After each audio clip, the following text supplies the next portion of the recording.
Capítulo 3. Era de madrugada cuando el tren procedente de Reading llegó por fin a la estación de Paddington.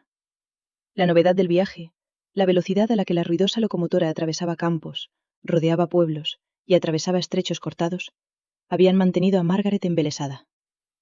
Había viajado sola en un compartimento reservado para señoras, y había conseguido mantener a raya todos los pensamientos preocupantes sobre lo que haría una vez llegara a Londres. Al bajar al andén llena de gin, con sus bultos llevados cuidadosamente bajo cada brazo, y su preciada bolsa de monedas metida en el bolsillo de su enagua más interior, ya no le fue posible mantener su fachada de confianza. Nunca había visto a tanta gente reunida en una multitud ruidosa. Su imaginación, limitada por la vida en una pequeña aldea, nunca había visualizado una masa tan grande de humanidad bulliciosa. Se quedó de pie en el centro del andén, empujada por la multitud, zarandeada por los atareados porteadores, y hasta los niños pequeños, pero incapaz de decidir qué camino tomar. Finalmente caminó en dirección a la salida de la estación, no tanto por una decisión consciente, sino porque el movimiento de las demás personas la arrastró inexorablemente hacia las imponentes puertas de la estación. Esperó en la acera, segura de haber llegado a su mágico destino, sin la menor idea de lo que debía hacer a continuación. Un niño harapiento, de unos 7 u 8 años, con la ropa hecha jirones hasta la indecencia, se acercó y tiró de su gorra. ¿Le traigo un hackney, señorita? A sus oídos, acostumbrados al suave rebuzno del habla de Berkshire, les pareció que decía: «Consígame una jaca, señorita», y pasó un segundo más o menos antes de que ella entendiera lo que le estaba diciendo. Ella le miró dubitativa. Su educación le había inculcado que las damas nunca conversaban con extraños, sobre todo con extraños del sexo opuesto. Además, los indigentes, al menos según el señor Lytton, eran invariablemente pícaros y vagabundos, cuya condición casi famélica se debía a la indolencia y a la negativa a realizar un trabajo honrado. La oferta del vagabundo, por tanto, debía ser claramente rechazada. Por otra parte, Margaret no tenía ni idea de dónde encontrar un carruaje que la llevara a su destino. Mandó mentalmente al diablo al señor Lytton y sus críticas, y sonrió al niño con tal resplandor amistoso que su pequeño corazón mercenario se ablandó una fracción de segundo, y decidió que le encontraría el hackney más limpio que pudiera. Margaret le tendió 2 peniques. No se le ocurrió que sería más prudente esperar a que el chico hubiera conseguido un transporte antes de ofrecerle dinero. «Me gustaría un hackney», dijo, aún sonriendo al muchacho. «¿Podría encontrarme un conductor amable que me lleve a Drake Street? Creo que está cerca de King's Place». Se había tomado el tiempo necesario para aprenderse de memoria las indicaciones de su madre. El pilluelo luchó contra sus propios años de formación profesional. Aquí había una pueblerina tan evidente que casi iba en contra de su código de honor personal permitirle que escapara sin ser mancillada. Frunció el ceño hacia sus brillantes ojos azules, y experimentó un dolor totalmente desconocido en algún lugar de la región del estómago. «Malditas ostras», se dijo a sí mismo con fiereza. No debería haberlas comido nunca. Cogió los 2 peniques y corrió a la vuelta de la esquina hacia una fila de hackneys que esperaban. Miró furtivamente a su alrededor para asegurarse de que ninguno de sus compinches estaba observando esta transacción tan humildemente honesta. Divisó al viejo Jacob, que esperaba con su yegua castaña. El viejo Jacob no era mal tipo, y su caballo estaba bien alimentado, aunque hacía tiempo que había pasado la edad de tirar de un pesado carruaje por la ciudad. El pilluelo subió de un salto a la percha junto al cochero. «La señora quiere un hackney», dijo brevemente. «Un delicado pajarillo. Recién llegada de los páramos, supongo. Llévala donde te pida, para que esté a salvo, o no sé qué le va a pasar». El viejo Jacob azuzó servicialmente la yegua y la hizo trotar hasta la esquina. Divisó a su cliente casi de inmediato, y comprendió por qué el chico se había ablandado con ella. El estilo de su ropa negra la marcaba como una dama, y el corte dolorosamente pasado de moda de su sombrío atuendo proclamaba sus orígenes provincianos. Destacaba entre los pequeños grupos de personas que la rodeaban, no solo por su ropa desaliñada, sino también por sus impresionantes atractivos personales. Tenía el pelo castaño más magnífico que el viejo Jacob había visto nunca. Una enorme y pulida masa del mismo estaba recogida en un nudo bajo la nuca, pero un revuelo de rizos se había escapado de sus pasadores, y se agrupaba alrededor del borde de su rostro en forma de corazón.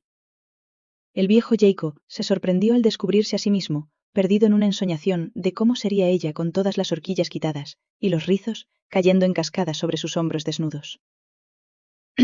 Se sacudió severamente. No tenía tiempo para ese tipo de fantasías. Justo en ese momento, Margaret levantó la vista y divisó el Hackney. Sonrió al reconocer a su muchacho en cuclillas en la rampa. Gracias, le dijo, y luego dirigió la misma sonrisa deslumbrante al viejo Jacob. ¿Puede llevarme a esta dirección?, le preguntó. Y, desconfiada, bajó la voz. Me temo que todavía no conozco bien Londres. Suba, dijo bruscamente el viejo Jacob. Era un hombre de pocas palabras, poco dado a traducir sus emociones en pensamientos explícitos. Pero se permitió un breve estremecimiento al visualizar lo que probablemente le ocurriría a esta mujer en particular, mientras vagaba por la ciudad, haciendo confesiones tan poco ingeniosas.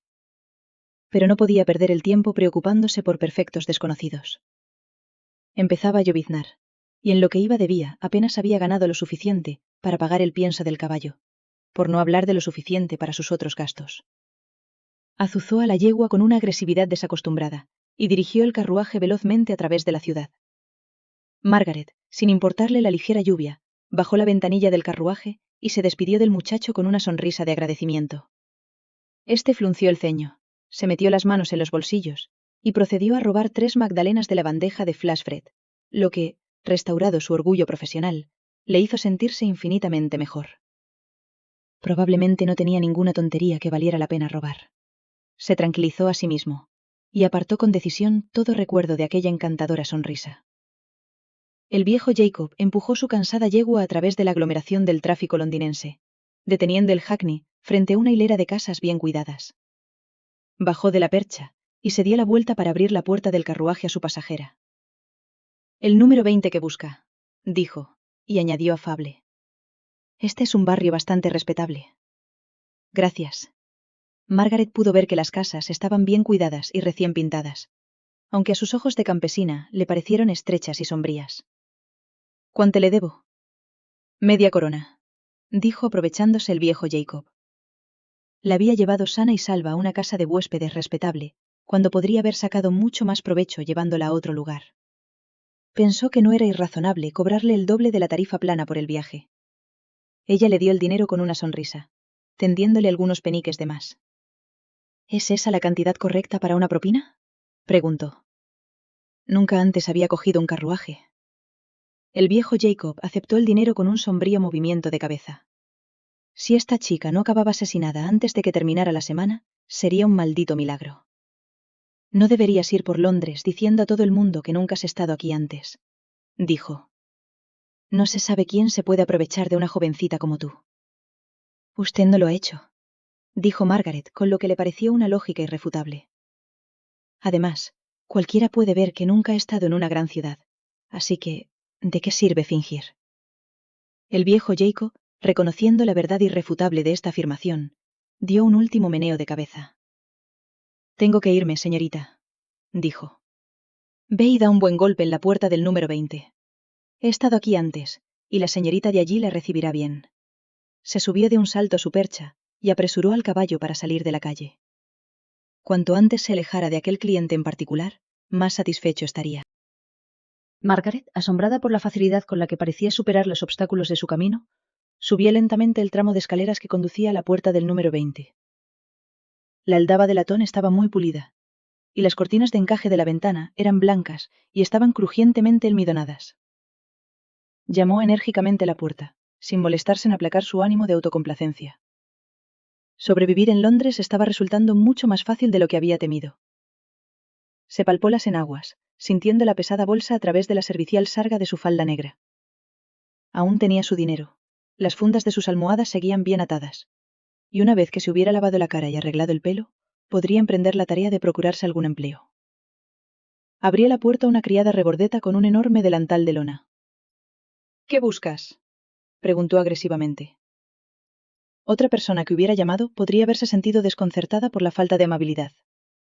Margaret, cuya exposición a la amistad y a la buena naturaleza era estrictamente limitada, simplemente aceptó las palabras de la criada al pie de la letra. Sonrió alegremente a la criada. Busco una habitación para alquilar, dijo. Acabo de llegar a Londres, y me han recomendado especialmente esta casa de huéspedes.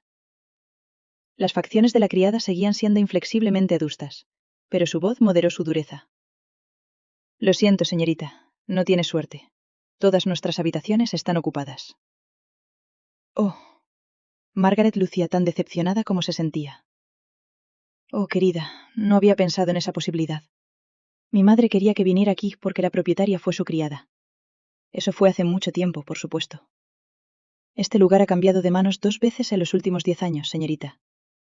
Su madre, obviamente, no sabe mucho de las costumbres londinenses, esperando encontrar todo igual que hace 20 o 30 años. Tiene suerte de que la casa siga en pie.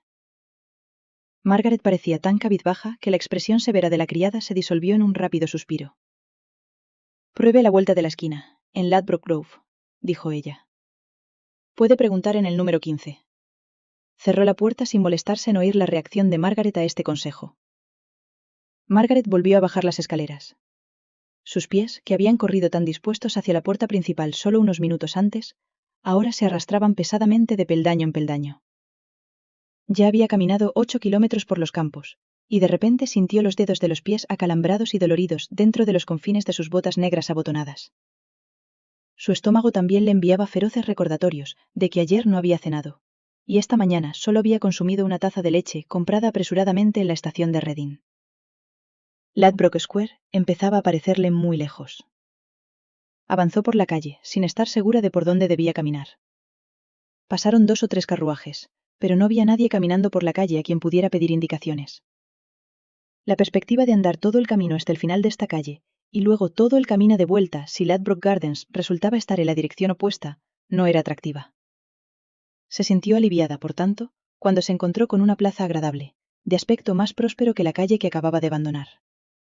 Vio el letrero Ladbroke Square, colocado en lo alto del lateral de una de las casas de la esquina. Este debía de ser el lugar. Le habían dicho que buscara el número 15. Caminó a paso ligero por la acera. Sus agotadas energías revivieron al fijarse en la elegante fachada de las casas y en las atractivas ventanas de estilo sobrio. Era agradable pensar que su alojamiento podría estar en una plaza tan bonita. Y ofreció un silencioso mensaje de agradecimiento a su madre, cuyo monedero hacía económicamente posible un alojamiento así. Incluso escatimó un momento de agradecimiento para su muchacho, su cochero y la regordeta criada, que habían contribuido a poner sus pies en la dirección adecuada. El número 15 parecía, en todo caso, aún más elegante que las casas de alrededor. Su puerta principal era del mismo sobrio negro que la de todas las demás casas de la plaza, pero su porche brillaba positivamente con colgaduras de latón, aldabas, lámparas, tiradores de campana e incluso una urna de latón que contenía una floreciente cala conservada bajo cristal. Los ánimos de Margaret volvieron a su antiguo nivel de optimismo. Levantó la aldaba de latón y golpeó sonoramente la puerta. La abrió un corpulento mayordomo vestido con brillante librea escarlata. Llevaba el pelo empolvado y rizado, con un estilo que Margaret nunca había visto fuera de los retratos descoloridos de la mansión Hertford. Se quedó mirando insegura a aquel magnífico personaje. El monedero de mamá no podía contener dinero suficiente para comprar muchos días de alojamiento en una pensión que empleaba a un sirviente tan resplandeciente. Mientras tanto, el mayordomo había completado, bastante sobresaltado, su propio inventario del aspecto de la visitante, y cuando ella continuó de pie en silencio en el umbral de la puerta, habló cortésmente. ¿Puedo ayudarla, señorita? Vengo por una habitación, dijo Margaret vacilante. Estoy buscando trabajo. Se mordió el labio nerviosamente, molesta consigo misma por revelar una información tan personal. Las señoritas no hablaban de su vida privada con el servicio doméstico, ni siquiera aunque vistieran elegantes libreas de terciopelo. El mayordomo la sometió a un segundo escrutinio, aún más sobresaltado. ¿Ha venido aquí por una habitación, señorita? ¿Quién la ha enviado? Fue la doncella del número 20, dijo Margaret, lo suficientemente turbada por los modales del mayordomo como para olvidarse de añadir el nombre de la calle. Me dijo que probablemente esta casa tendría una vacante para mí. ¿Ha trabajado antes? Preguntó el mayordomo, sin molestarse en enmascarar su curiosidad. Margaret se incorporó con toda la dignidad que pudo, teniendo en cuenta los 2 paquetes de lino que llevaba bajo los brazos y el dolor en los dedos de sus pies por los zapatos nuevos. Las convenciones sociales de Londres podían diferir de las del campo, pero seguro que los mayordomos no solían interrogar a las damas visitantes. Creo que sería más apropiado si discutiera mis planes con los propietarios de este establecimiento, dijo con altivez. No tengo ninguna duda de que podré proporcionar referencias adecuadas si es que fueran necesarias. El mayordomo sonrió. Esa es una forma de describirlo, supongo. Será mejor que entre. Llamaré a la señora Dubon a ver qué tiene que decir. Puede esperar en el salón delantero mientras voy a buscarla. Margaret siguió al mayordomo hasta la habitación que le indicó. Sus modales, decidió ella, ciertamente no estaban a la altura del esplendor de su uniforme. De hecho, parecía deficiente en la mayoría de las habilidades que normalmente requiere un mayordomo. Incluso las camareras de la mansión Hartford habrían sabido que no debían mantener una conversación en la puerta principal.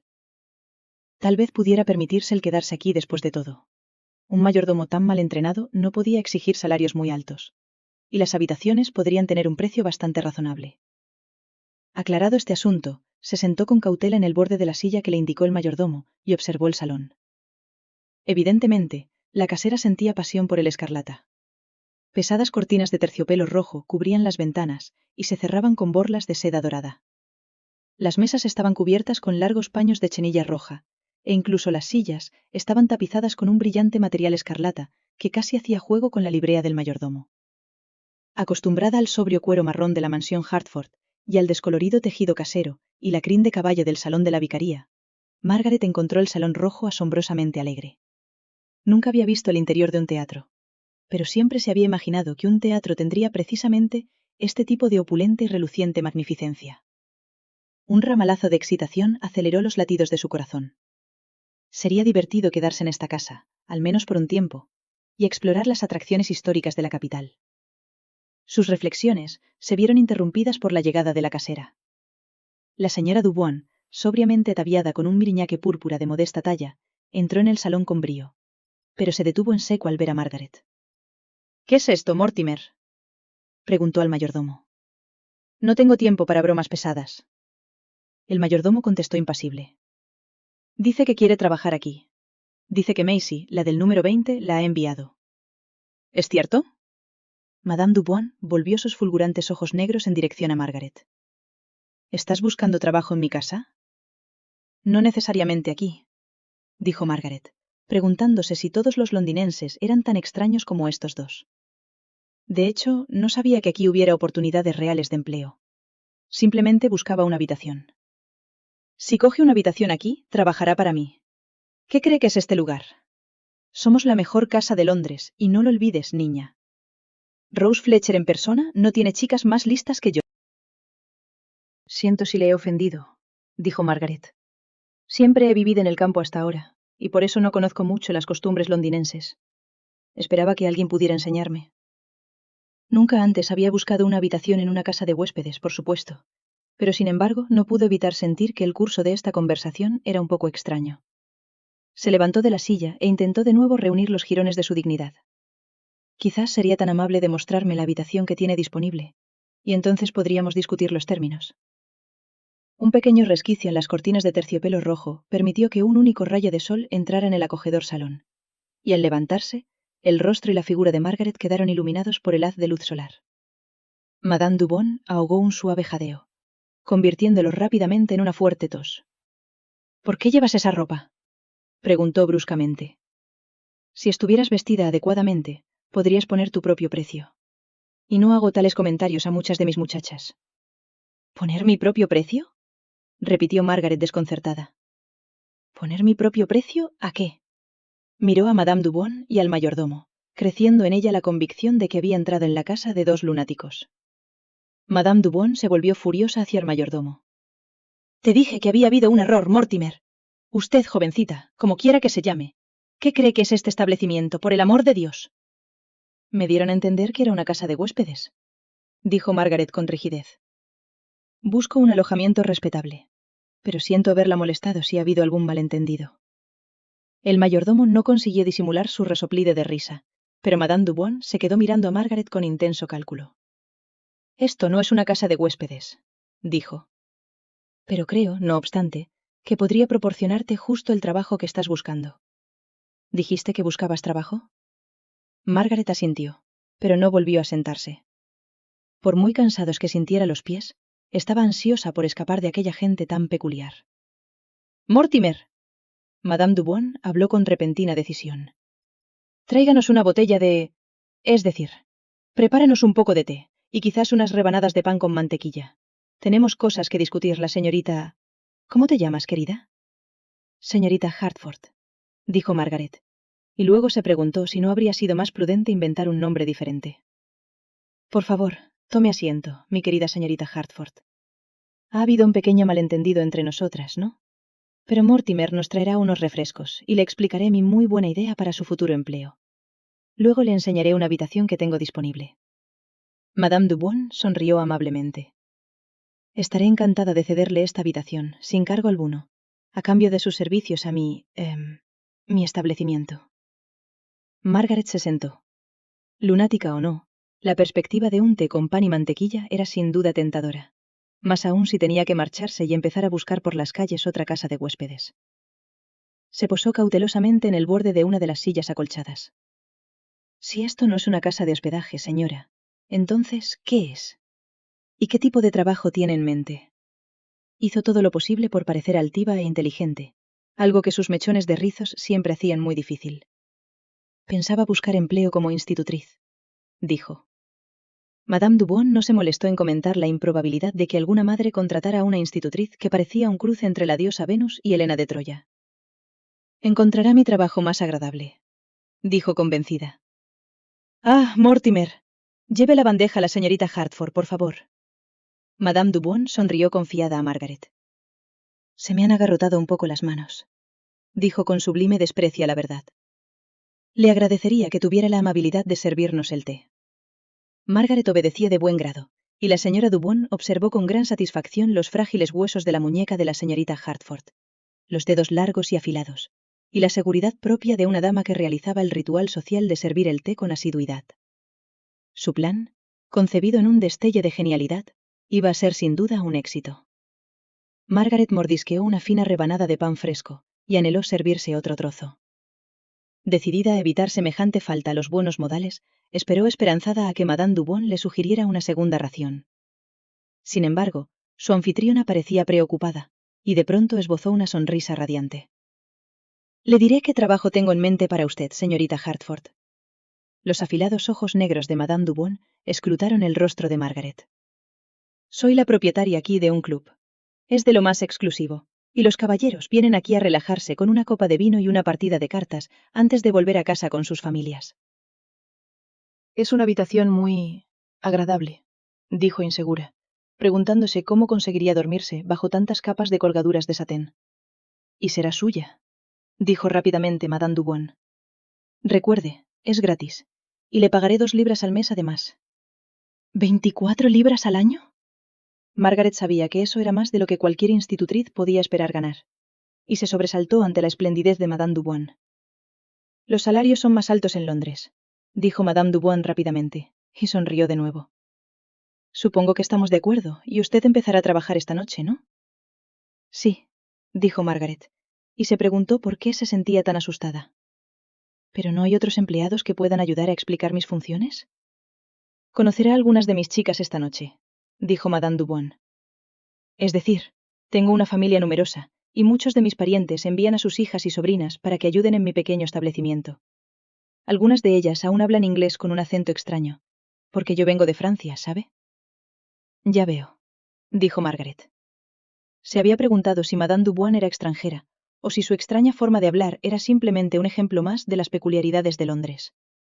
Tal vez, puesto que Madame Dubois era extranjera, eso explicará parte de la extrañeza de sus maneras. Solo hay una cosa más, dijo Madame Dubois, deteniéndose en el umbral de la puerta. Haré subir a una de las criadas con un poco de agua para que pueda tomar un baño. También le proporcionaré un vestido para que se lo ponga esta noche. Levantó la mano cuando Margaret empezó a protestar. No, mi querida señorita Hartford, no diga nada. Me hará un favor si acepta ponérselo. Lo compré para mi querida sobrinita y me temo que nunca vivió para llevarlo. Madame Dubois se pasó una mano por los ojos, y su voz se ahogó en un pequeño sollozo. Las nieblas del invierno londinense fueron muy duras para una niña acostumbrada al sol. Pobrecita Chloe. Está bien, si es su deseo que me lo ponga, señora Dubois. Margaret no pudo evitar sentirse bastante excitada. Durante los últimos 9 meses había estado vistiendo ropas de luto por su hermano, recortadas de trozos de tela comprados muchos años antes por su abuela. Decidió que estaba haciendo tantas cosas que escandalizarían y horrorizarían a su familia, que aceptar un vestido nuevo de su patrona le parecía poco significativo. La criada le traerá el vestido nuevo y algo de comer. Será mejor que baje sobre las 9. Eso le dará tiempo para conocer a mis otras chicas. Madame Dubois esbozó otra de sus rápidas sonrisas. Con una última mirada aguda de sus penetrantes ojos negros, Madame Dubois salió de la habitación. Margaret se hundió en el sillón junto a la chimenea. Ropa nueva, espejos enormes, colchas de satén rosa y 24 libras suyas al año. No era de extrañar que su padre se quejara de que todos sus jornaleros agrícolas no dejaban de marcharse a Londres.